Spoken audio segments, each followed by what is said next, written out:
Hvala za besedo. Svet okoli Evropske unije je v vojni, Ukrajina, Gaza, Izrael, Bližnji vzhod.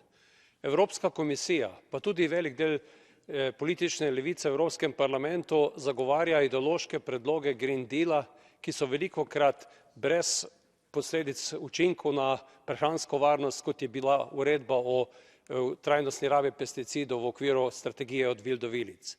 Zelo pozdravljam to, kar je danes najavila predsednica Evropske komisije, da umika ta sporen, nestrokoven, škodljiv predlog uredbe o pesticidih in da se skupaj s kmeti začne pogovarjati, na kakšen način bomo naredili transformacijo evropskega kmetijstva.